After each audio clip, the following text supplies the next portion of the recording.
Hola, soy Ernesto y en este video les quiero hablar del gradiente de un campo escalar y de la derivada direccional de un campo en la dirección de un vector y una aplicación más del gradiente. Empecemos. Dado un campo escalar, en este caso de R2 en R, todo lo que voy a decir se puede extender a campos escalares de R3, etc. Vamos a trabajar con R2. Supongamos que existen sus derivadas parciales, es decir, que podemos calcular las derivadas parciales de este campo. Entonces podemos definir un campo vectorial dado de esta manera. La primera coordenada es la derivada parcial de f respecto de x, y la segunda coordenada es la derivada parcial de f respecto de y. Este vector se denomina gradiente de f.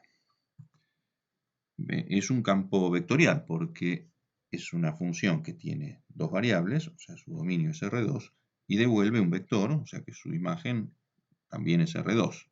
Por supuesto que si tuviéramos x y z tendríamos una tercera coordenada que sería la derivada parcial de f respecto de z y sería de R3 en R3, ¿no?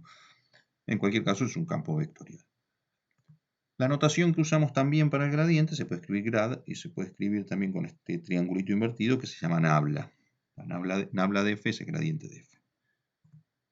Por ejemplo, si tenemos este campo escalar 2x² más y² menos 4xy, el gradiente está compuesto por la derivada parcial de la función respecto de x, la primera coordenada, y en la segunda coordenada la derivada parcial del campo respecto de y. Bien. Dado un campo escalar y un punto del dominio, x0 y 0, y un vector, v, podemos definir algo llamado la derivada direccional de f en la dirección v en ese punto. Esta derivada direccional nos va a indicar la tasa de cambio en la dirección de ese vector.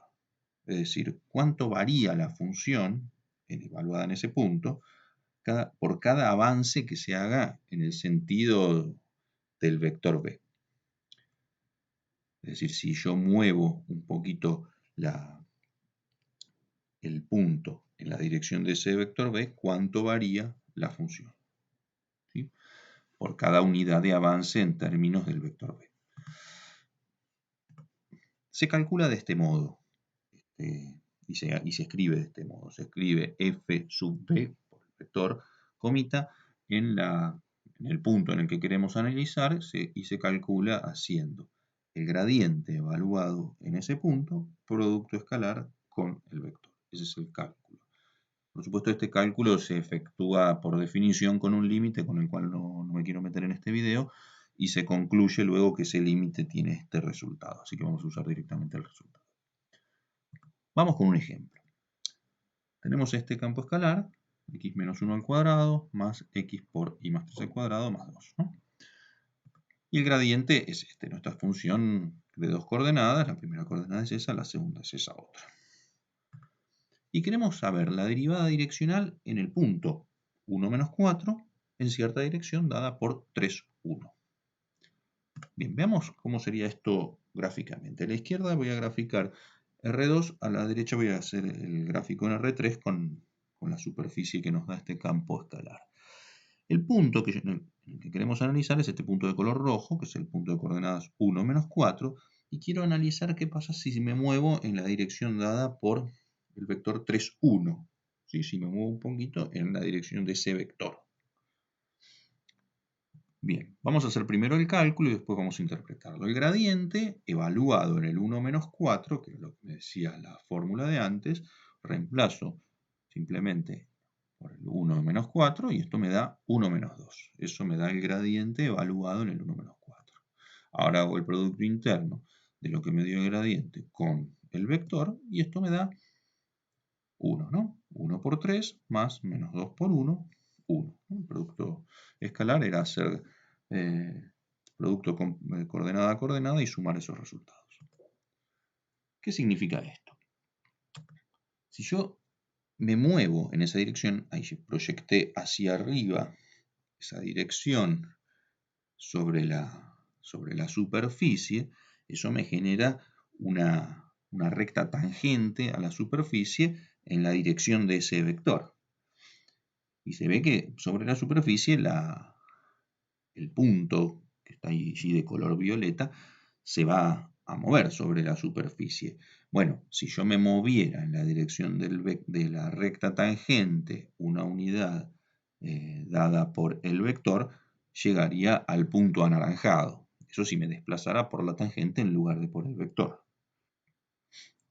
Aquí quité la superficie para que se aprecie mejor esto, ¿no? Porque estoy analizando solo lo que pasa en el comportamiento moviéndome sobre el vector, es decir, sobre la línea esta negra que sería la parte de la superficie que corresponde a esa dirección.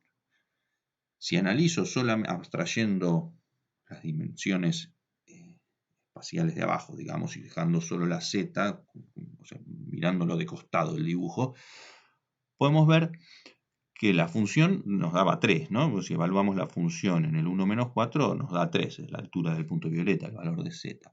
Y vemos que justamente el punto este de color anaranjado asciende 1. Ese 1 es el que obtuvimos al hacer la cuenta con el gradiente, de la derivada direccional, perdón.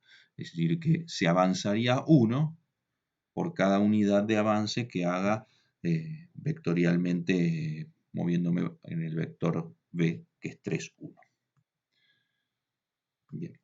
En general se suele considerar que el vector v sea de norma 1. ¿Por qué? Porque de esta manera obtendríamos el crecimiento en la dirección v por cada unidad de avance en dicha dirección. Estaría considerando avances que midan todos 1, con lo cual la definición quedaría más razonable. De hecho, algunos libros solo definen la derivada direccional con v tomado ya de norma 1. Y si no fuera de norma 1, lo normalizan.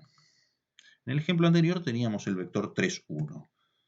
La norma de este vector, si calculamos la norma, que era la longitud del vector, es la raíz cuadrada de 10. ¿No? Vemos que este vector no tiene norma 1, es bastante más largo que 1.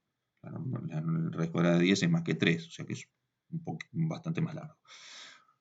Para normalizar el vector, para conseguir un vector de igual dirección y norma 1, basta dividirlo por la norma. Eso se llama normalizar. Si al vector original lo divido todo por raíz cuadrada de 10, tengo un nuevo vector paralelo, en el mismo sentido a b, pero de norma 1. Entonces vamos a considerar ahora que si cambiamos en lugar de b, tomamos este n de norma 1. El gradiente es el mismo, ¿no? Porque era 1 menos 4, eso nos daba 1 menos 2, pero ahora en lugar de multiplicar por b, vamos a multiplicar por n, que tiene norma 1. Y en lugar de darnos 1, nos da 1 dividido a la raíz cuadrada de 10. Esto es equivalente a si el resultado anterior directamente lo dividíamos por la norma, ¿no? Entonces, ¿cómo se interpreta esto gráficamente? Esta era nuestra situación original. Lo que hicimos fue cambiar el vector b por uno que tuviera norma 1, por este n, que es más cortito, el otro medía 3 y pico, este mide 1. Ahora, en el gráfico de la derecha, vemos que el vector es más cortito y vemos que el punto anaranjado queda más cerca, ¿no? Porque, bueno, acorté el vector. Visto de costado, esto sería de este modo, y el ascenso que efectuamos ahí es más corto que el anterior, porque estoy más cerca, considero el vector unitario, y ese es el avance que sería cada vez que me muevo una unidad en la dirección dada por b o n, que son el mismo vector, pero esto sería por unidad de avance. Estoy dividiendo por la norma. Bien, ahora si fijamos el punto P, yo puedo avanzar en infinidad de direcciones desde el punto P. La pregunta es, ¿en cuál de todas esas direcciones se va a dar el máximo crecimiento de f? ¿En cuál crezco más rápidamente? O sea, podría probar con cada una, pero el tema es que son infinitas direcciones. ¿Cuál uso? Bueno, buscamos una dirección n de norma 1, vamos a buscarla porque total es lo mismo, tal que ese producto sea máximo. Entonces lo que queremos es que esta cuenta dé lo más que pueda dar. Ese sería el máximo crecimiento, ¿no? N por el gradiente de f en el punto. Estoy acá escribiendo el punto en vez de x0 y 0, estoy llamándolo p directamente. Ahora, el producto escalar, en una equivalencia, el producto escalar es lo mismo que el producto de las normas de los vectores multiplicado por el coseno del ángulo entre los dos vectores. Esto es un resultado conocido y que sale de la identidad del coseno, de la ley del coseno, y vamos a calcularlo de esta manera. Ahora, la norma de n dijimos que era 1, así que en esta cuenta podría no estar. Ahora, esa cuenta, al tener un coseno, va a dar lo máximo que pueda dar cuando el coseno de θ de 1. Cuando el coseno de ese ángulo valga 1, porque el coseno es máximo cuando da 1. Ahora, el coseno da 1 cuando el ángulo es 0. Ahora, si el ángulo entre el vector n y el gradiente es 0, significa que en realidad son vectores de igual dirección y sentido. O sea, tienen que ser paralelos, pero además apuntar hacia el mismo lado, porque si uno apuntara para un lado y el otro para el otro, el ángulo sería de 180 grados. Entonces tienen que ser dos vectores que apunten en el mismo sentido y que sean paralelos.